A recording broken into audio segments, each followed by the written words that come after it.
How's it going, everyone? Well, I'm back at you guys with another live blog. Hopefully it won't cut out on me. This time I tried doing a blog a couple days ago and I got cut out for some reason, so hopefully this works. If not, it'll only be a partial blog, but nonetheless, I am going to be talking about my past experience as a personal trainer. Yes, what it was like to be a personal trainer working in a commercial gym setting. And I'm sure it's not much different working in a corporate setting because you're going to need to have that personality. You're going to have to need that ability to maintain your clients because regardless of whether it's a commercial gym setting, corporate setting, you've got to be extroverted. You've got to be really flamboyant. So here it is, my experience as a personal trainer. Okay, it all began in May of 2018 when I got a call from the fitness manager at a club down in the Everett area, which is about an hour and 15-minute commute. And I figured I was looking for work. I was desperate for work, so I took the offer. And so here I am. And they started me off as a master trainer. Now, at this gym I work at, trainers had they were categorized as level 1, level 2, level 3, and then master trainer. Now, with being a master trainer, that was like the highest level. And I guess they took my educational background into consideration and some other factors. But how it works is a personal trainer, each training session you do, you get paid like $18 more. It was like $17 more an hour over minimum wage. A level 1 personal trainer makes like $7 more an hour over minimum wage. And then, of course, you got commission for any training packages that you were able to sell. And I think commission was around 20%. So if you sold a $2,000 training package, you would get like a $400 addition to your paycheck. And so that's where it goes. That's where it gets pretty challenging. And so how it began was my first 2 weeks of being a personal trainer was kind of like my break-in period, like doing orientations, shadowing other personal trainers, but it also included having to go to this 3-day orientation, which was pretty much like a sales boot camp. I mean, it was nothing more than like a sales boot camp. And the person that was leading this boot camp, I call it a boot camp. It wasn't called a boot camp, but it might as well have been called a sales boot camp because the techniques that they showed you in this orientation was pretty much like trying to sell a car. I mean, you might as well be trying to sell used cars when being a personal trainer because some of these training packages were upwards of $2,000, $2,500, or you're having to try to convince members to get into what's called a loyalty program, and that could range anywhere from like $200, $400, $600 a month. And you add that up over, say, a few months, 5, 6 months, you're talking a price of like an old Pontiac 1983 Pontiac 1000, which was the very first car I ever owned. It was a 1983 Pontiac 1000. So yes, there are training packages that are worth more than quite a few cars out there on the road these days. So here it is. I'm at this orientation, and the guy that's leading the orientation is a tall, blonde-haired dude, and he reminded me of this character, Johnny Lawrence from the Karate Kid, back from the mid-80s. You guys remember the Karate Kid, the original Karate Kid, Johnny Lawrence? And he would be like, "Yes, sensei. Yes, yes, sensei." Well, this guy looked exactly like Johnny Lawrence. And he had like that kind of thin build. And I was like wondering, I wonder if this guy knows any kind of karate. But every time he said something, or like if he asked us if we had acknowledged what he was saying, I was almost tempted to say, "Yes, sensei." And one of his words that kind of that stick to my mind even to this day is, if you're ever finding yourself not enjoying this job, and you're finding yourself not enjoying working out anymore, then you've got yourself into the wrong career field. And it turns out that there has been many times where I just almost felt like never wanting to go back to the gym again. After I quit personal training, there have been a number of times where I just like and even to this day, there are times where it's like, I don't know if I ever want to go back to the gym. But okay, so here I am.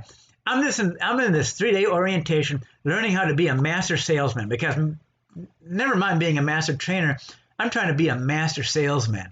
So I do this 3-day orientation. Okay, they give us all these tools like how to close a deal. They even give us like this script to follow. Like every time we call someone over the phone, it's like we have to like use this script and read off of this script. Or we're at the front desk. Once again, we use this script. Okay, so I do my 3-day orientation, lots of PowerPoint, death by PowerPoint, nothing but pretty much sales tactics, soliciting tactics, hustling and bustling. It was pretty much how to be a hustler and bustler. So if you want to, they might as well just call it, you got to go to your 3-day hustling orientation, learn how to be a hustler, learn how to solicit gym members. So here I am. Okay, completed a 3-day orientation. Now it's up to me to try to develop my own clientele base. Yeah, a fitness manager could only help so much because it's like he had so many mouths to feed in terms of other trainers. So here I am as a personal trainer. I'm having to find my own clientele. And so here are the 4 main tactics that we had to utilize to get our personal trainers. And I'm going to start off with the front desk. Front desk was a nightmare. That's where you would experience lots and lots of rejection. I mean, it was like asking people, like when it came to like asking women if they wanted to do a training session, it might as well as like have been facing rejection after rejection. And I only wish I could dig into some databases and figure out if there is a link, if there is a correlation, whether people, and this is specifically for males, I do believe, and somehow there's got to be a way I can get the data to prove this through machine learning using k-nearest neighbors, that there is a strong correlation between men who are able to get dates with minimal rejection are more correlated if they're to be a personal trainer to get more clients. Yes, I am hypothesizing that there is a strong correlation when it comes to males. If they have a strong ability, a good ability to get dates, minimal rejection, they are able to get personal training clients, especially female personal training clients, really easily. And it's like I'm almost dead set to find a data to prove this. And it would be fun to do because you would type in a bunch of different variables, change them to numerical types, have your training data, and then type in like a fake data, like a fake person, and be like, okay, is this person going to make it as a personal trainer? And you would either have like a 0 for no or a 1 for yes. Oh, really, really fun stuff. So, okay, so being at the front desk, we would have to employ our sales tactics. So here's how it is. Here's an example of someone walking up to the front desk. Okay, I'd be like, oh, welcome so-and-so. Now, how you doing today? And they'd be like, it's been a rough day at work. So I'm here at the gym ready to let out some steam. And they may or may not say what they're doing for a workout. So it was best that we just kind of let them go. Now, other people would actually say, oh, yep, I'm here to hit the treadmill like I usually do. And here's the kicker. When they kind of gave us an in, it would be up to us to be like, oh, that's awesome. Yeah, treadmill is a great way to keep up on that cardio. And by the way, I had a client that did not show up for their session today. And I would love to be able to show you a great workout that you can do on the treadmill. And like 9 times out of 10, they'd be like, no, I'm cool. Thank you. I have friends I can go to. Oh, no, I can always find information on YouTube. And that one person that would say yes, they would schedule you a different time to do a session, like a free session with you. And so I'm going to get to that in a little bit, but I'm just going to call them fitness assessments. So anytime a person was interested in doing like a free personal training session, they call it a fitness assessment. So to acquire fitness assessments, you either had to solicit members at the front desk, like you just saw me kind of doing a little bit of a demonstration. Another way to get gym members was by like doing challenges, like a pull-up challenge or a push-up challenge. And like whoever could get the most push-ups, or if you could do a certain amount of push-ups in a certain amount of time, you would get a free personal training session. That was probably one of the easier ways to try to get at least fitness assessments. So I'm just going to call them FAs. FAs for fitness assessments, free personal training session. So doing like fitness assessments, body composition measurement, that was another way to do it. Okay, so that was another tactic. Oh, what's up there? Yeah, so just kind of trying to see what's going on with my chat comments. Kind of empty thus far, but hopefully I don't lose connection. Okay, so now the third way to get members was soliciting them when they were on the gym floor. And so here you have bodybuilders, you have power lifters. Hey, what's up there, Johnny Bomb? talking about my experience, my past experience as a personal trainer, and I'm talking about the third way in which they taught us how to get clients, and that was soliciting gym members on the floor. So here I am, I'm fairly skinny, and yes, I'm skinny relative like hardcore bodybuilders, power lifters, or people who could outrun me in a Spartan or obstacle course racing. And my fitness manager would be like, so what? You've got a master's degree. I'm like, a master's degree, yet these people can squat, deadlift twice as much as I can. They can they could out wrestle me. They could get me in a monster headlock and I would never be able to get out of it. They could subdue me. You've got members that could subdue me. And here I am, a personal trainer, and I'm supposed to be flouting my master's degree as an excuse to think that could provide them a workout that's going to help them achieve their goals. If my stepdad were alive today, my second stepdad were alive today, and he had a personal trainer come up to him, soliciting him, you know what he would probably say? He'd be like, get out of town. And if it were my mom or my first stepdad and they had a personal trainer approach them while they were working out, they would be like, go fly a kite. Get lost. Go fly a kite. So as you can see, soliciting gym members when they're in the middle of their workout, or the other way is if you spot someone doing bad form, what a way to embarrass a gym member. How many times, I'm sure there's been a lot of members, and if you have someone commenting you on your form in front of everyone, don't you think you'd feel a little bit embarrassed? Talk about, that's what I call hardcore soliciting. Here I am, stick man, trying to go up to some bodybuilder who's powerlifter, who's got 19-inch biceps compared to my 14.5-inch biceps, and they're thinking, and the management is thinking, I'm going to be able to offer them a way to improve on their fitness goals. I don't think so. Don't think I'm going to be having too much success when it comes to selling a training package that's pretty much worth about as much as a used car salesman. Because like I said earlier in this video, my very first car was a 1983 Pontiac 1000. My second car was a 1996 Volvo. Then my third car was a 1980 Lincoln Continental that kept breaking down on me. Then my fourth car was a Volkswagen Golf. Then my fifth car was a Volkswagen Jetta. Then I went to a Nissan Pathfinder. And I want to say that these training packages easily cost more, at least the more expensive ones, the ones that consisted of 20 packages, or the loyalty program, easily outprice the first 5 cars that I ever drove or owned or had the privilege to drive. So being a personal trainer, you might as well just become, it was like being a salesman. You might as well just become a personal trainer salesman, because it was it was insanity. And so here we are going onto the gym floor, and if we were to ever have to run our script under a member, here's how it would go. Let's say I spotted someone that had bad form. This is how they would say to this.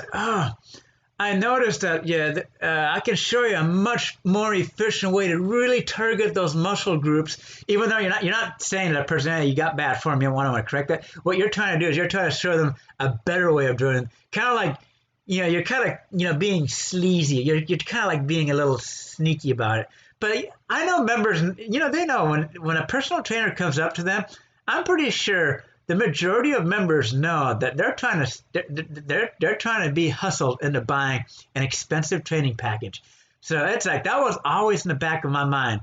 And maybe, maybe I was setting myself up for failure, but it's the thing with the health and fitness industry is, the reason why it is not for me is because, for one, most if not all the jobs, I can't say all the jobs, because the field I'm going into, data science or data analyst, I could still be part of the health and fitness industry, but I would be doing it as a data analyst or a data scientist. So I can't say all jobs in the health and fitness industry require someone to be extroverted, because that's not necessarily true. But right now, with my current degree, the vast majority of jobs require you to be extroverted. Or they don't require, but if you don't want to be emotionally drained at the end of the day and be psychologically worn out, it helps. You might as well be an extrovert.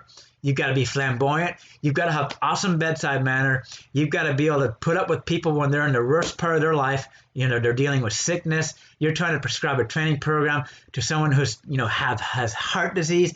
They're going through other issues in life. I'm just like, no, thank you. I mean, that's just too much. I mean, that would psychologically drain me.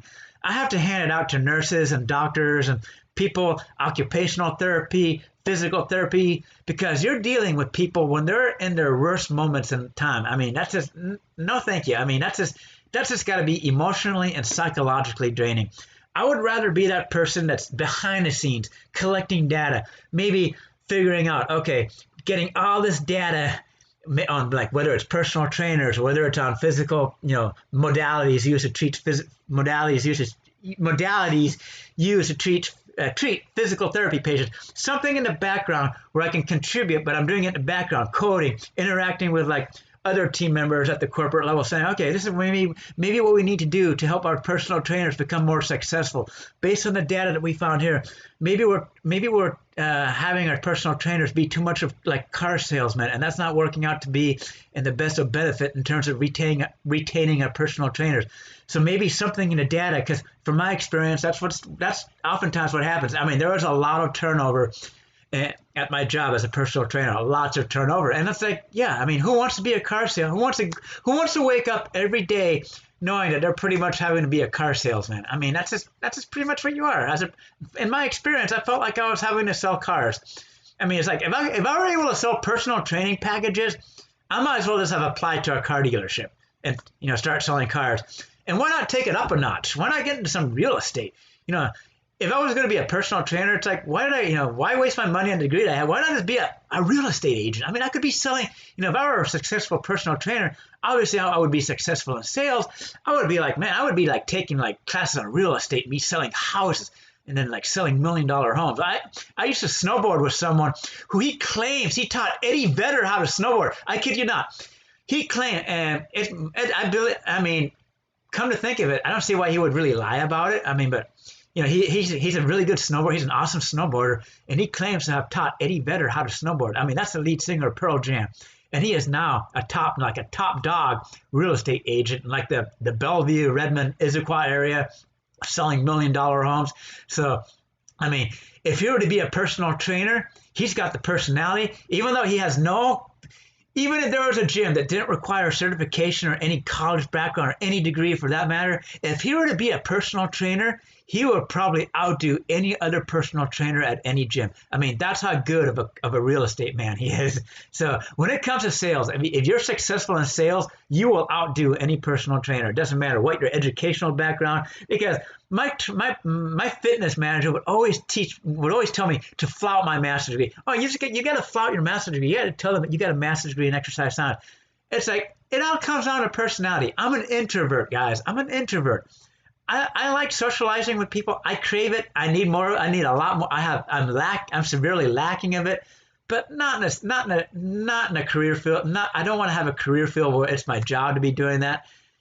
And it's just like, it's a little much. And it's like, I'm an introvert. I like to be able to have, a fair, a healthy amount of social interaction, but not where I'm having to potentially deal with irate members yelling at you, screaming at you over the phone. And so that leads to the fourth method of trying to gain clientele, and that was over the telephone. Yes, doing the old classic calling people over a landline, whether it was to their cell phone or landline, over the phone. And we would have to do these with members who just signed up with a new membership, or members that were 6 months in or 12 months. So here you have a member that just spent a lot of money on a membership, and people that try to sell memberships, they have a tough enough time trying to sell a membership at like $60, $80 in initiation fees for like $30 or $40 a month. I mean, that's challenging in itself. And then now they get a phone call from a personal trainer. And if it was challenging enough for the membership salespeople to get a member, how much more challenging do you think it's going to be to sell something that was like tenfold, if not 15-fold? I mean, it's like, come on. It's like, so here I am calling people that are new members. It's like, so here it goes. Hello, so-and-so, I see that you're a new member with us, and I would like to congratulate you on beginning your health and fitness journey with us. And as a as a way to appreciate you, we want to offer you a free personal training session. When would you like to sign up for that? Not would you like to sign up, because if you say would, you're offering them a way to say yes or no. We would have to say, when would you like to sign up for that personal training session? Or if it was calling up someone that had been a member for 6 months, it would be like, hello, Miss Jacobson, or hello, Miss Sebastian, so-and-so. I see that you've been a member with us for six months now. We want to congratulate you on achieving your fitness goals, and as a token of our appreciation, we would want to offer you a free personal training session. When would you like us to schedule that personal training session with you? And so here you have it. We would try to fill up our schedule with FAs, and out of those FAs, let's say we were able to get, say, 4 FAs on a given day. In my experience, I had about a 30 to 40% sure rate, and out of those that ended up getting personal training, maybe I had a total of maybe 10, 12 FAs during my whole personal training career, and I only got like 2. I think I only got 1 client.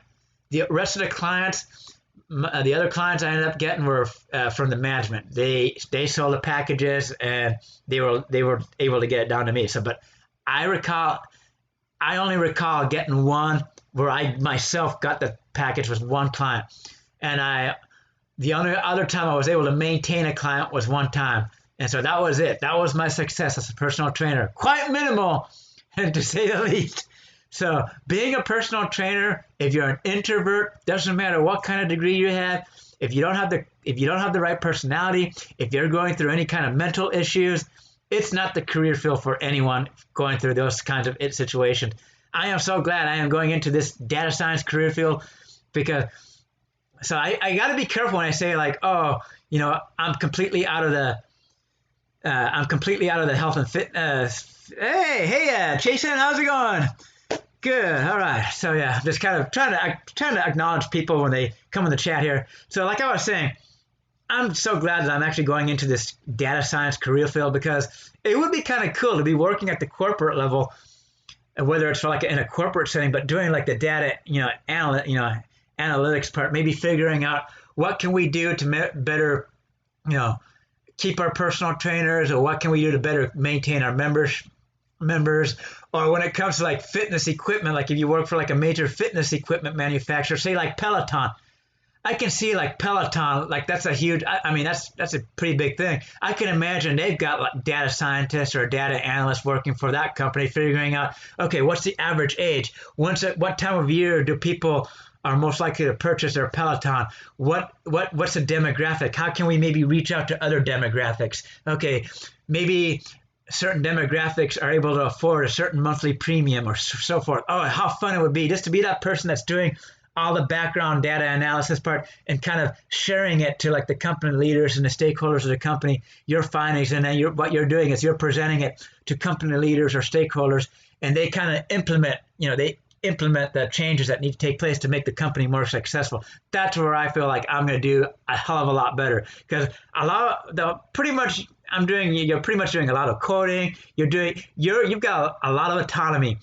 It depends what company you work for. Some companies are going to give you more autonomy than others, but for the most part, you've got a good sense of autonomy. And yes, by the way, I still do have social anxiety. That hasn't changed. I still got social anxiety. Hence, that's another reason why I'm making this career change, because although having to present findings to stakeholders and stuff, you would think that would be intimidating. No, it's kind of hard to explain, but I just want to sum it up. A lot of the jobs with an exercise science degree, if you go for a specialty, do involve a large amount of having to interact, really having to be social, and that's just not for me. And so the career field I'm going into, data science, data analytics, machine learning, a lot of it's kind of working on your own, or you might be working in like a team, but you're kind of working on your own. You've got a good sense of autonomy. You might be doing some collaboration with other team members, and then you're going to present your findings, whether it's through a report or whether it's like a PowerPoint presentation. So that I have no problem with. I have no problem with presenting findings. And so it's like a healthy dose of social interaction. You're not overdoing it in terms of like the interaction. You're not overkilling it in terms of the social interaction with being a data scientist. And I've talked to a couple of people who are currently data scientists. So that's why I know this to be the case. So and it was part of the process of me kind of really cementing the fact that I'm going into a good career field. Is I've actually had an interview, not for a job, I just interviewed someone that's actually in the career field. And here's what's interesting. I asked him, like, how many hours a day do you work? And he was like, I typically work about 5 to 8 hours a day, depending on the day. And it's like 5 to 8 hours a day. I mean, that's like pretty much what you do in a normal part-time job. But what really struck me was like 5 hours, 5 to 8 hours a day. And that makes sense because some days you might do 5 hours, you might even do less. I've talked to another person that's a software engineer, and I didn't ask him that. Yeah, I didn't ask him. Yeah, actually, I did ask him this, and I asked him, like, how many hours a day do you typically work? And it's like some days I only work like 4 hours. Some days I do like 10 hours. It's just a matter of being able to get the work done. It's like I also asked him, do you have to like wear like silly name tags and all this stuff? Do you have to like have a uniform? It's like, no, it's awesome. Don't have to wear any name tags. I love my job. It can be kind of a grind at times, but you can kind of do your own cadence. And it's pretty cool. Sometimes they even allow us to work from home. So you can't do that as a personal trainer unless you do like live streams. I guess if you want to be a personal trainer and work from home, you would have to do live streams over YouTube.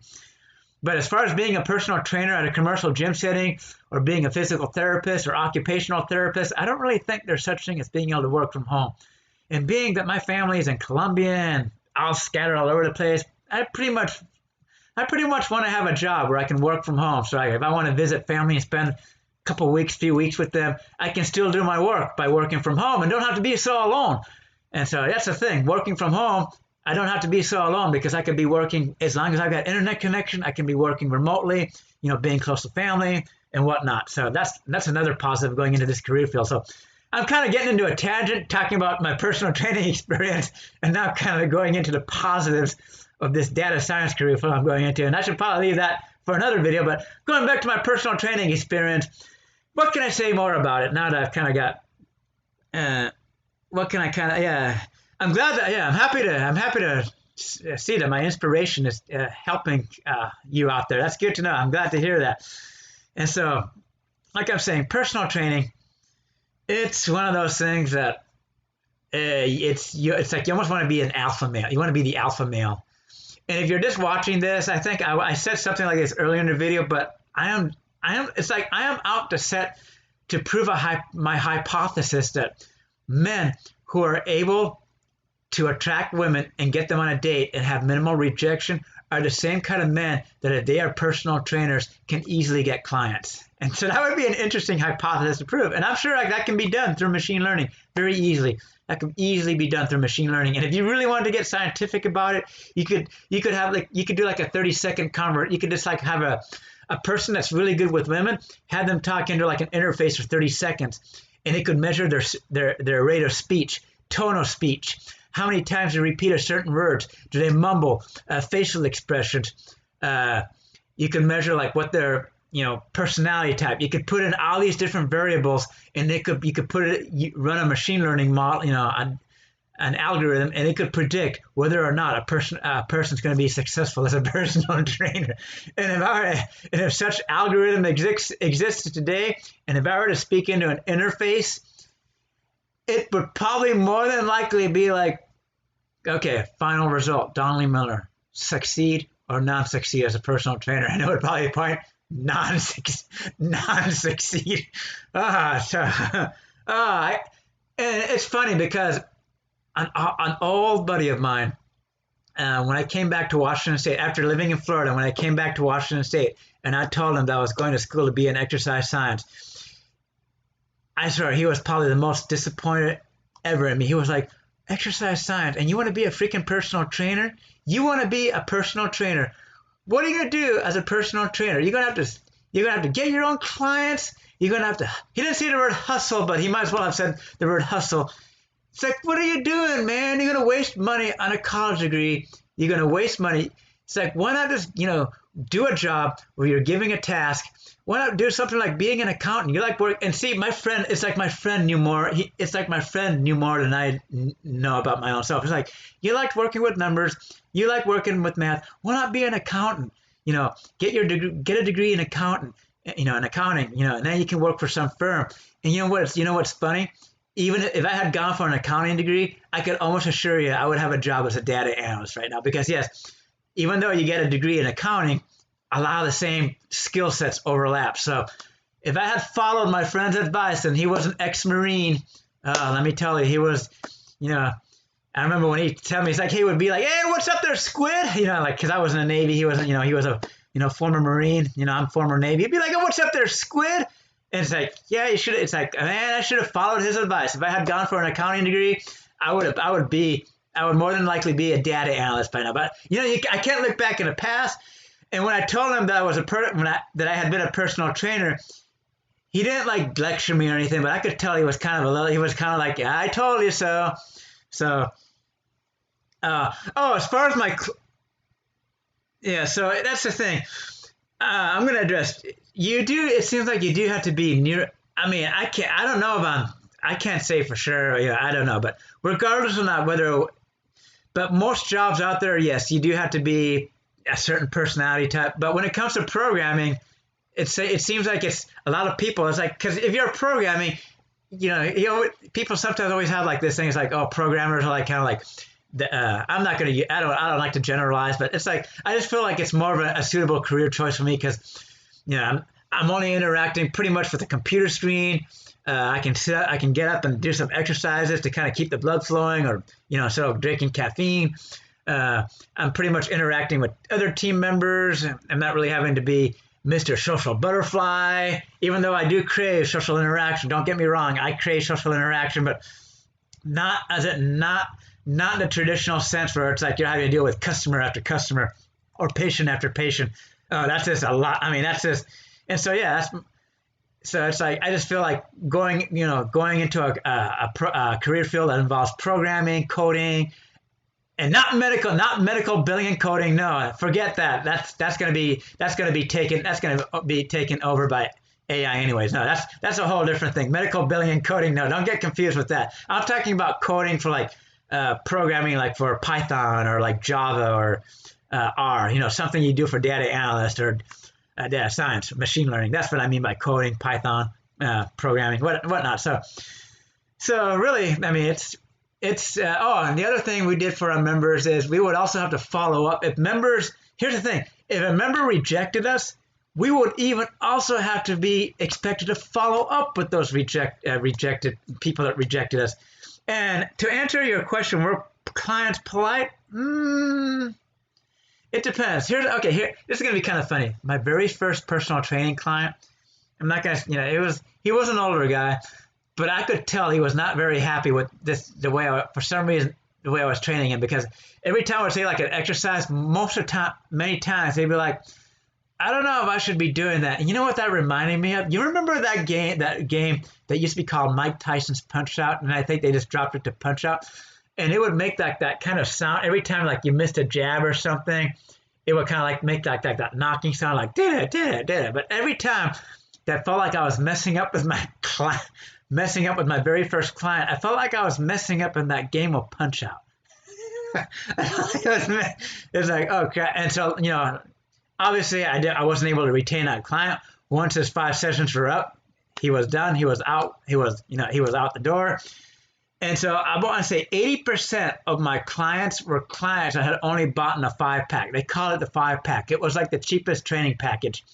And so that was pretty much the majority of my clients. I think all said and done, I only had like 10 different, I don't think I even had 10 different clients. No, as a matter of fact, I only had like, I think I topped out around 8 or 9, but I know I didn't break double digits. Now that I recall, no, I never broke double digits as a personal trainer in terms of different clients. So if I were to run this into an SQL query, and if they were to pull up a database, consisting of my name to the gym I worked at, and they'll pull up, select all clients where trainer equals Donnelly Miller, it will pull up the number of clients. It would be less than 10. Yep, less than double digits. That's insanity. Yeah, so my experience as a personal trainer, number 1, never approach double digits. Number 2, 90 to 95% rejection rate in terms of just getting FAs. That's just getting people to get your free personal training session. lots of no-shows, and all those FAs that did sign up, 70 to 80% of them would be no-shows. Oh, and so you see the math is going really nowhere with this. So it was a failed attempt. And so all I can do now is look back on it. And so what I'm thinking of doing in the future is I'm going to give you guys out there an SQL tutorial, but I want to kind of do it in a fun way. I've already made up a data set it consists of fake data, but it kind of reminds me of what it would be like, what it's like being a personal trainer. You have like your number of clients, what level of trainer you are, what your educational background is at, and so forth. But it's kind of a little too much detail to really explain now. So what else is there to say about my personal training? Oh yeah, we had to wear a black shirt, and on the back of it, it said Master Trainer. Let me see if I can find it. No, it's somewhere. But yeah, it said Master Trainer in the back. And what else? We had to wear black pants, or we could wear black shorts, and we had to wear black shoes. And and I remember when I bought these black shoes to work at this freaking personal training job, these were the shoes I hated the most. I remember when I was finally able to afford to buy new shoes. It took me almost over a year to be able to afford to buy new shoes. And when I could finally throw those black shoes away, I gave a double thumbs up. I gave a really double thumbs up when I got rid of those shoes. So as to really answer your question, were clients really polite? I had some challenges. Some were polite, and I had some challenges. As far as approaching members on the gym floor, lots of rejection, lots of calls, lots of the cold shoulder, lots of the no response. So it was definitely it was become a personal trainer for data scientists. Let's see, well, that's what I say, personal trainer for data. That would be kind of interesting, a personal trainer. I think a lot of as a matter of fact, there's a person I'm following on YouTube, a data scientist that I'm following on YouTube. I don't think I would be a personal trainer for data scientists, because a lot of these people, at least this person I've been following, he's also a hardcore skier himself, and he exercises. And I saw a day in a life video of him, and I was really jealous. I was really envious. I mean, when they tell you they only work 5 hours, as little as 5 hours a day, even 5 to 8 hours a day, and they make a day in a life video. It's like, oh, getting up in the morning, eating breakfast. Okay, I'm gonna do a few hours of data cleaning. Okay, now I'm going to get myself a good an hour workout in plus some lunch. That's going to take a couple hours. Okay, come back to a couple more hours of programming. All right, dinner time. Unwind. I was in envy when I saw that day in a life video. I mean, complete envy. Did I train any women? Yes, I did train women, but the women I did train were so one was a client. Okay, so you can see that this was not the most memorable experience in my lifetime being a personal trainer. Not to recall. Actually, I sold packages to three clients. It was 3 clients. And one of them but there were 5 packs. There were all two of the packages were 5 packs, which is the smallest training pack. It was only $230. And yes, one of them was a woman, but she only showed up to one of her training. She only showed up to one of her sessions. So basically, she had 4 sessions that she never used. So that was one of my clients. She bought a 5-pack. She only used 1 session. I followed up on her. I called her saying, you still got 4 remaining sessions. And she never used the remaining 4 sessions. So that tells you that, me being that when I someday run this machine learning algorithm on whether or not if someone has bad luck with women versus someone has good luck with women, like I said, I predict that, and this is the same prediction holds true. I hypothesize that if someone struggles with women, that if they're not able to get dates, they get a lot of rejection. Well, they're going to struggle with rejection and the personal training career field, especially if they're going to try to get women clients. And it's just based on my observation. I mean, when I go to the gyms I've worked out at, the men, the guys who are able to get women clients, they've got that perfect gym body. Like I said, they could be sponsored by Gymshark. They've got like almost that perfect body. They're flamboyant. If you look on their Facebook, they've got like 800, 1,000 friends on their Facebook, even more. And one guy that was a personal trainer, I mean, he was like a pro with women. I mean, he was a pro. And this is going to shock you. And this is why I'm so dead set to prove that my hypothesis is probably true. That this guy who was an expert with women, I mean, he could chat it up with women day and night. Like, it was like quick. I mean, like he would be like the perfect wingman. If you could get him to be your wingman, you would be set. He told me that when he started off as a personal trainer, his very first month, I kid you not, first month, he sold $100,000 in personal training packages. $100,000. That is pure insanity. You know how much he made in commission? That's like $20,000. That's like $20,000 in like 1 month. $100,000. And so now he's actually going to be a realtor. He's actually moving on to real estate. I mean, you figure. I mean, if you've got that ability to make that kind of sales, you might as well be a realtor. And I mean, his goal is to be like making like $2.2 million a year in real estate. And I don't think he's going to have much of a problem doing that. If he was able to sell $100,000 in personal training packages as a personal trainer in his first month as a personal trainer, I don't think he's going to have too much problem making $2.2 million a year selling homes. So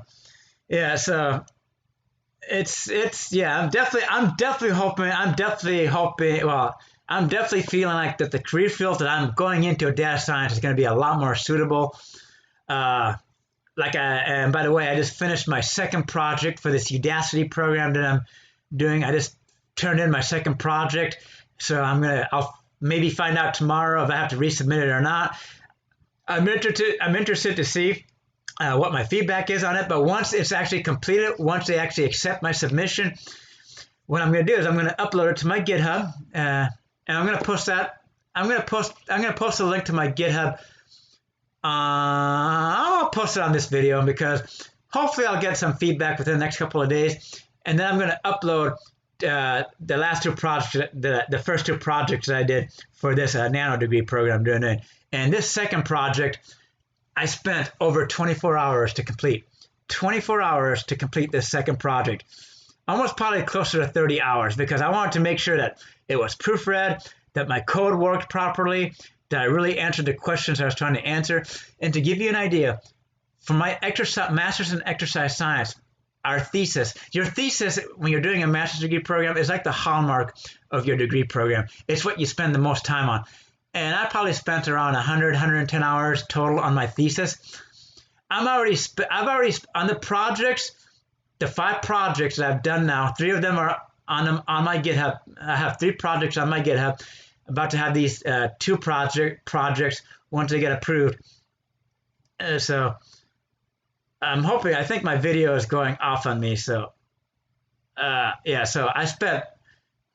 apologize if my video is cut. I think my video might be cutting out on me. So I apologize for that. But let me go back. I was saying that I have spent more time on these 5 projects, 3 of them which are on my GitHub right now, 2 which are about to be, than I did on my thesis. And it's only going to go up from there. So I'm hoping that maybe I might get lucky and get myself a job as a data analyst upon completion of this Nanodegree program. You never know. Maybe, maybe not. But the fact that I'm going for a master's in data science should help out. So if anything, maybe at least get myself an internship. So I think I'm going to cut out because this video, I'm starting to get like error messages about my video cutting out on me, and it is getting to that length. And I've got to do another. I'm going to do another 20 minutes of practice to make it a 5.5-hour day of working on projects and teaching myself some more coding and just kind of reviewing stuff. So I'm at almost 5.5 hours. I'm at 5 hours 10 minutes. So I'm going to make it an even 5.5 hours. So I hope you guys enjoyed this blogging video where I talked about my experience as a personal trainer. And I hope let me see if I get to anyone's comments here.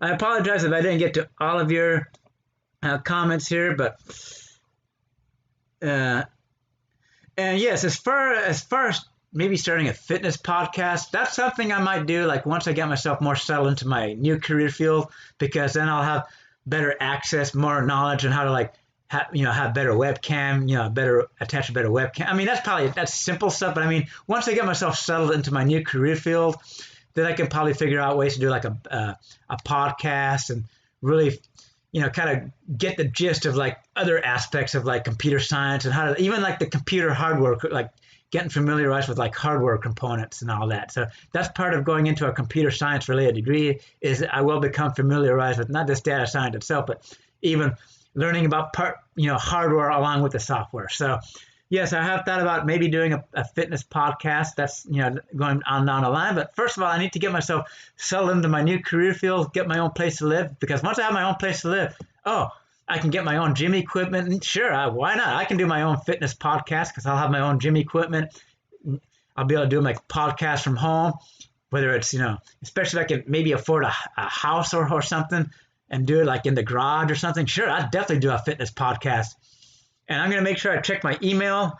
I'm going to check my email. I know someone sent me an email, so I'll do that. I'm going to check my email. So and once again, I want to thank you all for joining me on this live streaming video where I talked about my experience my experience as a personal trainer. Yes, my past experience as a master trainer. Master trainer. Well, you know what it's time for me to do? It's time for me to continue on working on these skills so that I can one day be a master in the field of data science. Okay, that's probably sounding a little cocky now. That's probably going a little cocky, but okay. It is. I can say, it doesn't. I'm going to continue doing what I'm doing so I can master these skills and make progress and finally get into this new career field, get my own place to live, and do a podcast. And I'll do a data science podcast, fitness podcast, whatever it may be. So, and once again, thank you for joining me. Thank you for interacting with me. I apologize if I didn't get to everyone on here, but thank you for the interaction, and I'll be back soon with another blog, update, tutorial. Who knows what it may be, but I'll keep it a surprise. Thank you all again. Peace out.